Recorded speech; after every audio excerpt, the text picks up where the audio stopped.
It's my delight to welcome into the studio Mark, Nicola and Kristene to talk Les Miserables. Good afternoon, guys. Hello. How was my pronunciation there, Kristene? Pretty good. Oh, Les Miserables. Les Miserables. Mm-hmm. There's no le on the end of it. No, okay. In fact, off air, Mark, we've just been talking about getting to grips with the pronunciations of everything in this production. Very much so. We were just saying that some of the cast members have their own unique pronunciations of some of our names. In fact, it took me quite a bit of time to get to grips with my own name, which is Thénardier.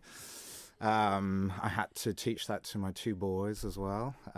They had interesting pronunciations themselves of the name, but Thénardier is a favourite, I think. I like the way you've used that excuse as educational, because I know full well I've only done dramas at the Gaiety as opposed to musicals, where I know full well that the three of you have had no life for about the last year and a half. Yes. So I like that line of the fact that, well, it's been educational for my children. So is that the line you've been using at home? No, very much so, and I'm quite lucky in that my youngest son is very much into it as well. So I did Chitty Chitty Bang Bang with him. So he's and both boys are actually very keen on their shows.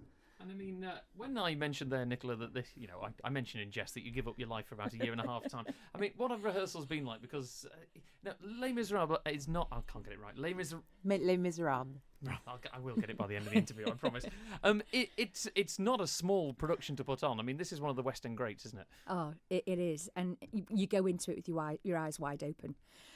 You're told right away that there will be 3 nights a week you will be called, regardless of whether you're a principal, whether you're cast, anything, you will be called 3 times a week. And they've kept to their promise, and yeah.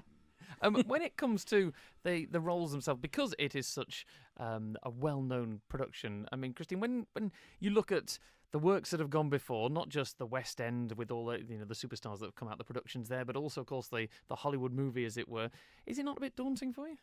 It is a bit daunting, and I think when you're doing a really famous role, you have to take a little bit of what people are expecting and from the people that have done it previously. But then I think what's nice about this production is we've actually been able to really sort of get into the characters ourselves and put our own feeling and our own sort of slant on the things that we're doing. It's whilst it's obviously the same music and it's the same, you will get what you expect. There'll be several things that you don't expect.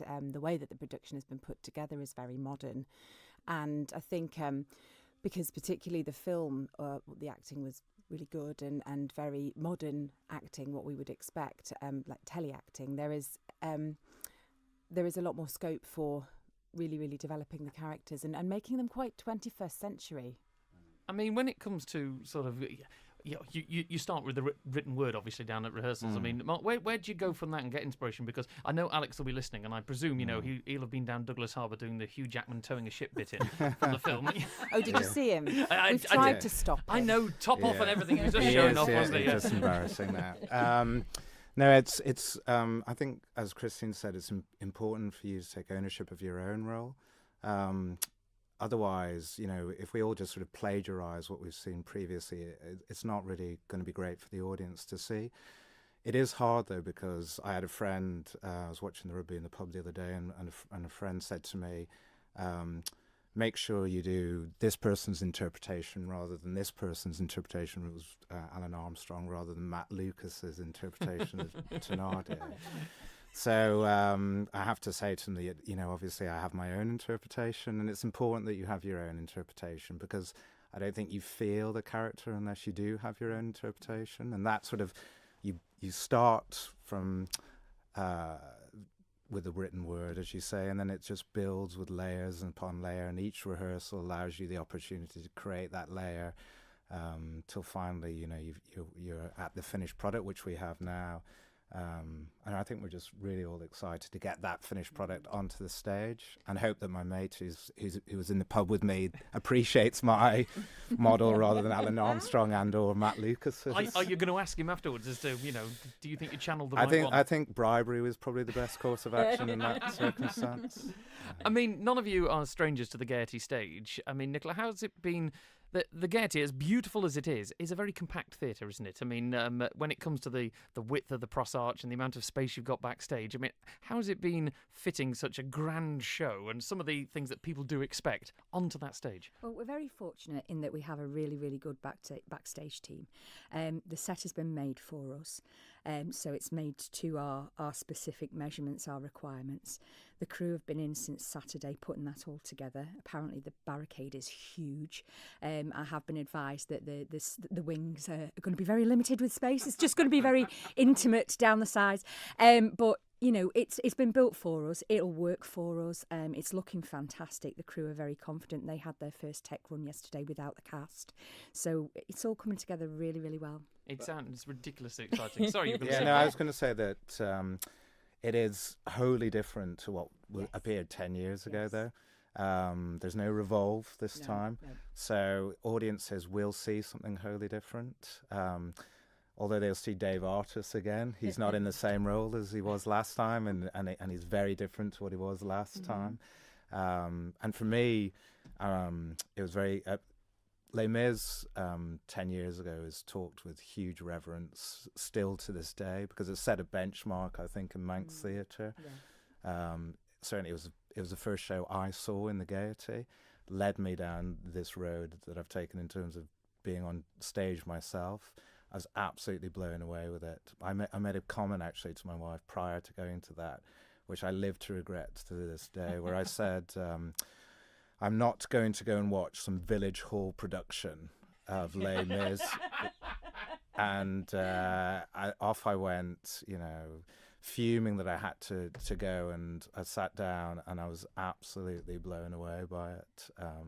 I thought it was fantastic. So there is a lot of pressure, I think, on us because of that. But as I said, I think you'll see a wholly different performance from all of us. So we're really excited by it. And as you mentioned, you know, David Artist, it's like Frank Matcham's head in the in the entrance. You just walk in, you expect to see Artie in there. So you know, that's how it works. Yeah, no, and to be honest with you, he's a great teacher though himself. He feeds a lot in, and he looks at everyone's sort of performance and gives a lot of tips and hints. So yeah, he's a bit of a god of the theatre, to be honest. Most definitely. And he's a really nice guy, and it's got to be something wrong with him. Is he paying you for this? I was going to say. No, I want something to be wrong with him, but sadly there isn't. Kristene, let's tell people who might have, you know, not been noticing all the work that's been going on behind the scenes. They haven't heard. They've been outside the bubble, as it were. When do you take to the stage? Where are tickets available? The usual plug to get people to come and see this. Okay, so we start this Saturday, which is the 2nd of March, and we run through until the 16th of March. We've got 2 shows each Saturday. Sorry, not this Saturday, but the 2 other Saturdays we've got 2 shows. And we're not in on the Sunday and the Monday, but ample opportunities to get your tickets. Gaiety.com. I think that's 600 555. 600 555, yes. And the amphitheatre is open for opening night. Oh, wow, fantastic. If you've never watched a show from up in the amphitheatre, there's a wonderful atmosphere up there, isn't it? It is. There we go, 600 555. It opens this weekend. Les Miserables. Yeah? Yay! Yay! There we go. And you can get your tickets online at villagaiety.com. Before we go, I know there's people you'd like to thank. So who gets the wonderful task of that, of trying to remember everybody? Leave it to the You go, committee Nikki. members. So we're very, very lucky and fortunate to have the support of the Arts Council, which is always absolutely brilliant. They're very supportive of everything that we actually do. We've had a lot of support from the Alamanstein Packet Company with our transportation this year, and also running competitions and things for us. And also we're very fortunate to have the sponsorship of Poker Stars again this year. So we're very, very pleased to have them on board, and we say thank you very much to all of them. Brilliant stuff. Well, all that's left for me to say, guys, is break a leg, and I hope you have a fantastic run. Thank you.